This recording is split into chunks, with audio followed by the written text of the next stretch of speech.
বন্ধুরা আসসালামু আলাইকুম, আপনারা কেমন আছেন? আমি মুরাদুল, আমার সাথে আছে সাক্ষাৎ। বন্ধুরা, আমাদের এই ফেসবুক পেজ এবং ইউটিউব চ্যানেল চলো ঘুরে ঘুরে সাইকের পক্ষ থেকে আপনাদের সবাইকে শুভেচ্ছা। বন্ধুরা, আজকে আমরা যাচ্ছি মিরিঙ্গা ভ্যালি বান্দরবনে। তো আমরা আজকে যাচ্ছি এই গাড়িতে। প্রথমে আপনাদেরকে এই গাড়িটা দেখাবো। আমরা 8:30টার গাড়িতে উঠলাম। আমাদের গাড়ি চলে এসেছে আব্দুল্লাহপুরে। তো আব্দুল্লাহপুর থেকে আমি আপনাদেরকে এখন গাড়ির ভিতরে যাচ্ছি। চলেন গাড়ির ভিতরে যাওয়া যাক। বন্ধুরা, এই যে হচ্ছে আমাদের বাস আইকনিক এক্সপ্রেস। এই স্লিপার কোচে করে আমরা আজকে যাব হচ্ছে চকরিয়া থেকে আমরা কক্সবাজার যাব। বন্ধুরা চলেন আমরা এই বাসে উঠি দেখি।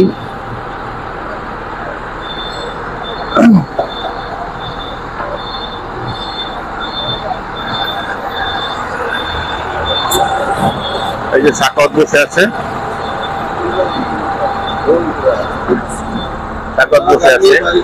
আর এই যে ওস্তাদ আছে আমাদের আজকের গাড়ির পাইলট আর কি। ওস্তাদ, আপনার নাম কি? নাম শহীদুল ইসলাম সুটকু। শহীদুল ইসলাম সুটকু। ওস্তাদ, কতদিন যাবত আপনি গাড়ি চালান? আমি 96 সাল থেকে গাড়ি চালাই। 2000 সাল থেকে। এই আইকনিকে আসছেন কতদিন? আইকনিক শুরু থেকে আছে। শুরু থেকে না? আইকনিক কতদিন আগে শুরু হয়েছে? আইকনিক আপনার রমজান মাসে শুরু হয়েছে। রমজান মাস থেকে আইকনিক শুরু হয়েছে। এখন সার্ভিস মানে কাস্টমার কেমন পাচ্ছেন?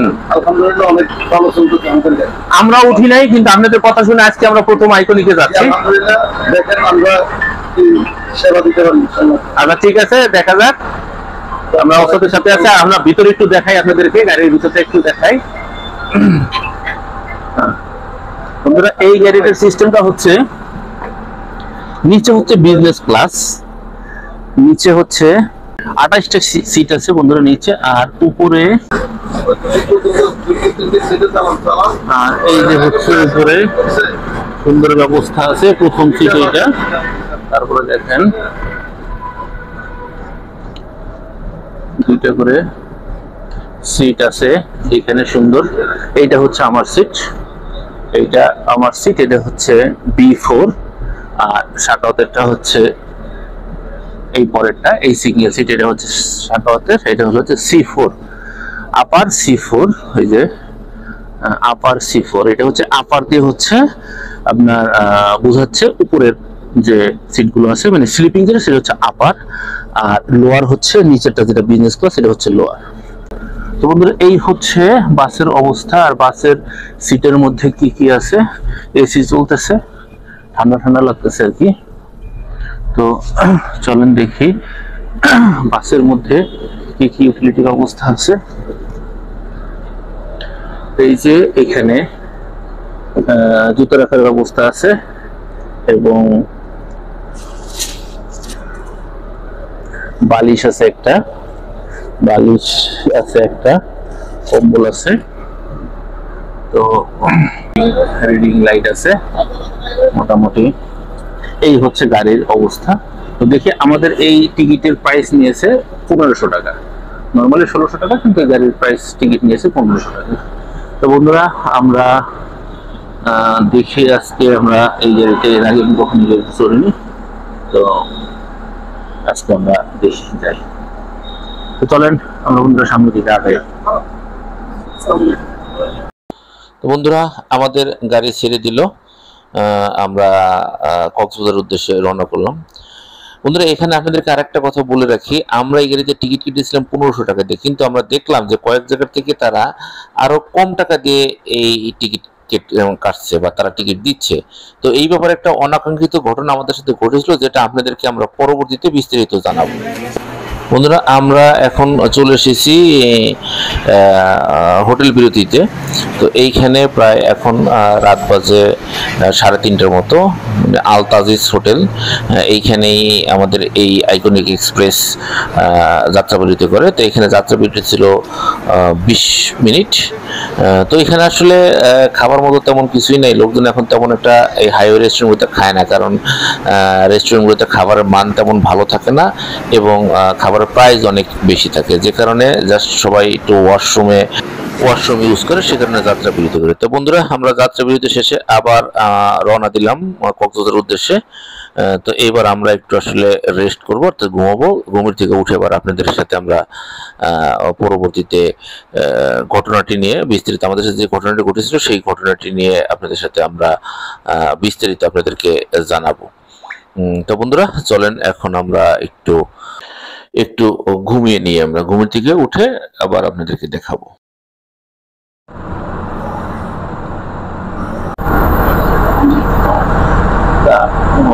আর আমরা কিছুক্ষণ পরে নেমে যাবো। আমরা যেহেতু কক্সবাজার যাবো না, আমরা মেরিন্দে যাবো, সেই কারণে আমরা চকরিয়াতে নেমে যাবো। আমাদের হয়তো আর আধা ঘন্টার মতো সময় লাগবে। তো বন্ধুরা, এখন শাখাওয়াত আছে আমার সাথে। শাখাওয়াত, তোমার কেমন হয়েছে আজকে জার্নি? আমার ভালো হয়েছে, রাতে ঘুমোচ্ছে তো। তুমি তো আবার একটু মানে বিছানা পাইলে ঘুরে যাও। তো ওরকম টায়ার্ড লাগতেছে না, না, তোমার দেখে ফ্রেশ মনে হচ্ছে। আর আমরা আসলে এই মুহূর্তে ফ্রেশ হয়ে আসছি, যে কারণে আর একটু ভালো লাগতেছে আমাদের। আমার প্রথম দিকে গাড়িতে প্রচন্ড রকম এসি ছিল, আসলে আমার খুব ঠান্ডা লেগেছে। মানে পরবর্তীতে অবশ্য বলার পরে এসি কমে দিয়েছে এবং আমাদের ভালো লেগেছে। বন্ধুরা, আমি আপনাদেরকে যে জিনিসটা এখন দেখাতে যাচ্ছি সেটা হচ্ছে যে আমার সাথে কি ঘটেছিল এবং সেটার কি প্রতিকার আমরা গাড়িতে থাকা অবস্থায় পেলাম, সেটা একটু আপনাদেরকে বলি।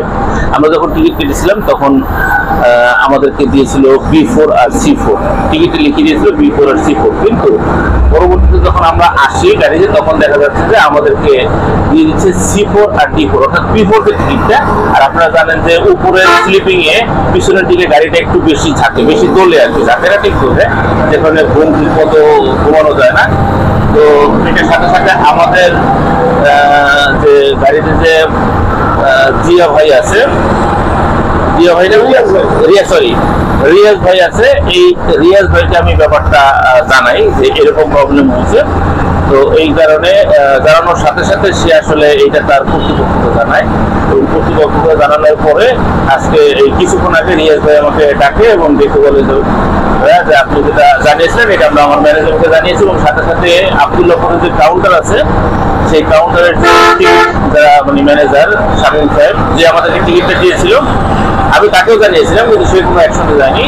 তো তার আইডি আপাতত কাউন্টারের আইডি বন্ধ রাখা হয়েছে, সে আর পরবর্তী নির্দেশ না দেওয়া পর্যন্ত তার আইডি বন্ধ থাকবে, সঠিক কোনো টিকিট কাটতে পারবে না, এবং তাকে হেড অফিসে দেখা হয়েছে। তো আমি একটু রিয়াজ ভাইয়ের সাথে কথা বলি যে আসলে সে এই যে কাস্টমারদের বা প্যাসেঞ্জারদের যে প্রবলেমগুলো হয় সেটা সমাধানের জন্য সে কিভাবে কাজ করছে এটা একটু আপনাদেরকে জানাই। কারণ ম্যাক্সিমাম জায়গায় দেখা যায় যে আসলে এটা কোনো সমাধান হয় না, ওই ফলে দেখি কিন্তু কোনো অ্যাকশন। তো রিয়াজ ভাই, আমি গাড়িতে উঠে একটা প্রবলেম হয়েছিল যে আমার সিট নিয়ে, আমি আপনাকে জানিয়েছিলাম, আপনি এটা নিয়ে কি অ্যাকশন নিয়েছিলেন? আসসালামু আলাইকুম রহমতুল্লাহ ভাই। আলহামদুলিল্লাহ, আমাদের পরিবহন জগতে, সার্ভিস জগতে নতুন, এই জন্য আমাদের ম্যানেজমেন্টের মূল কথা হলো আমরা যাত্রী সেবা দিব। আমাদের বেনিফিট পরে, আগে যারা আমাদের টিকিট নেবে তারা যেন সার্ভিসটা ভালো পায়, এবং আমরা তাদের এই সার্ভিস ভালো দেওয়ার মাধ্যমে যেন একটা সময় এগিয়ে যেতে পারি। যেহেতু পরিবহন জগৎটা এখন প্রতিযোগিতার একটা অবস্থানে চলতেছে, তো সেক্ষেত্রে আব্দুল্লাহপুর থেকে যে ঘটনা ঘটলো, টিকিটে লেখা হলো C4 এবং B4, কিন্তু টিকিট ইস্যু করা ছিল C4 D4, কিন্তু এটা সম্পূর্ণ কাউন্টার মাস্টার গাফলতির কারণে অবস্থানটা হয়েছে। তো আপনারা যারা আমাদের দুই ভাই যে টিকিট নিয়েছে তাদের অবস্থান ছিল যে মাঝামাঝি টিকিট হবে, কিন্তু তারা ভুলবশত পিছনে দিয়েছে, যেটা যাত্রী সেবার মানকে ক্ষুণ্ণ করেছে। এই জন্য আমি আমার ম্যানেজমেন্টকে জানাইছি যে টিকিটে লেখছে একটা, কিন্তু যাত্রী গাড়িতে ওঠার পরে তাকে আমি আমার মেসেজ অনুযায়ী বসানোর জন্য রিকোয়েস্ট করেছি। তো এই বিষয়টা আমি যখন ম্যানেজমেন্টকে জানাইলাম, তো সে তখন আমাদেরকে ক্যাশ দিল, ওই কাউন্টার থেকেও আমাদের কিছু টাকা কম দিল। এটা যখন আমি আরো কঠোর অবস্থানে গেলাম যে যাত্রী আমাদের ব্যানারের প্রতি তার মনক্ষুণ্ণ আছে এবং কষ্ট পেয়েছে, যে নতুন একটা ব্যানারে আমরা উঠলাম কিন্তু সার্ভিসটা এভাবে ভালো মতো পেলাম না। এই জন্য আমি তৎক্ষণাৎ আমি হেড অফিসে জানাইলাম, এবং হেড অফিস থেকে আমাকে যেটা জানানো হলো রাতেই যে তার আইডিটা বন্ধ রাখা হয়েছে আপাতত, এবং তাকে হেড অফিসে মানে তলব করা হয়েছে, এবং সে হেড অফিসে যাবে, কারণ দর্শাবে যে টিকিটে লিখলাম একটা আর ইস্যু করলাম একটা। এই জন্য আমরাও সরি বলতেছি ভাইদের কাছে। আর আমাদের যারা দায়িত্বশীল, যে যেখানে দায়িত্ব পালন করতেছে, আমরা গাড়িতে, কেউ কাউন্টারে, কেউ ম্যানেজমেন্টে, আমরা যদি সবাই সবার জায়গা থেকে দায়িত্ব পালন করি, তাহলে আমরা যাত্রী সেবার মানকে যদি দিতে পারি, তাহলে তারা একদিন এই কথাগুলো মানুষের কাছে বলবে এবং তখন আর আমাদের কোনো কষ্ট করা লাগবে না। তখন দেখা যাবে আমাদের ব্যানারটা এমনি আমরা এমনি উপরে উঠে গেছে। এজন্য আমি সবাইকে অনুরোধ করি, যারা আমরা এখন আইকনিকের ম্যানেজমেন্টের সাথে জড়িত আছি, আমরা ইনশাল্লাহ এই বিষয়গুলো সামনে থাকতে আরো গুরুত্ব সহকারে দেখবো ইনশাল্লাহ। বন্ধুরা, রিয়াজ ভাইয়ের কাছ থেকে আপনারা শুনলেন যে আসলে আমরা আসলে হ্যাপি। আমরা প্রথমে ওঠার পরে আমরা প্রবলেমটা ক্রিয়েট হয়েছিল, আমরা আসলে খুবই কষ্ট পেয়েছিলাম, কারণ আমরা ওই ওয়েবসাইটে দেখে এই গাড়িটার কয়েকটা রিভিউ দেখেছিলাম আমি, এর জন্য আমরা চেষ্টা করেছিলাম যে এই গাড়িটা নতুন একটা গাড়িতে যায়। নর্মালি আসলে ব্র্যান্ড ছাড়া আমরা এত লং জার্নি করা যায় না, তো সেই কারণে আমরা নতুন করে এটা নিয়েছিলাম।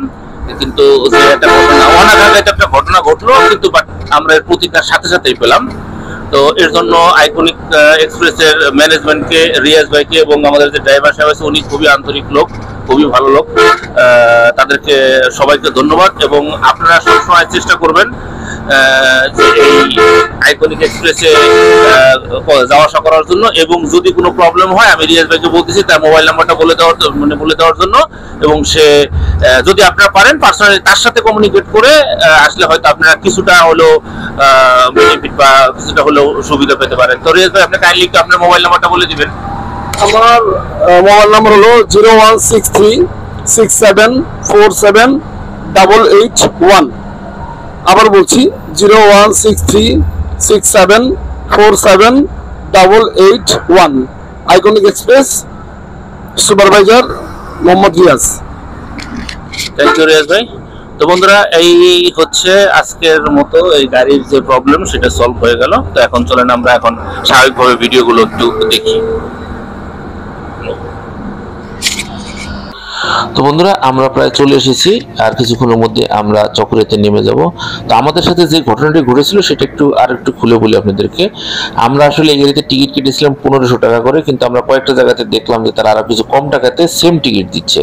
তো এই ব্যাপারটা আমরা কাস্টমার কেয়ারকে জানিয়েছি এবং এইখানকে যে সুপারভাইজার রিয়াজ ভাইকে জানিয়েছি। তো জানানোর সাথে সাথে তারা একটা অ্যাকশন নিয়েছে। আমাদের যে টিকিট দিয়েছিল আব্দুল্লাহপুর কাউন্টারে, সেই কাউন্টারের আইডি তারা লক করে দিয়েছে, অর্থাৎ তারা আর এই গাড়ির কাউন্টারে টিকিট কাটতে পারবে না।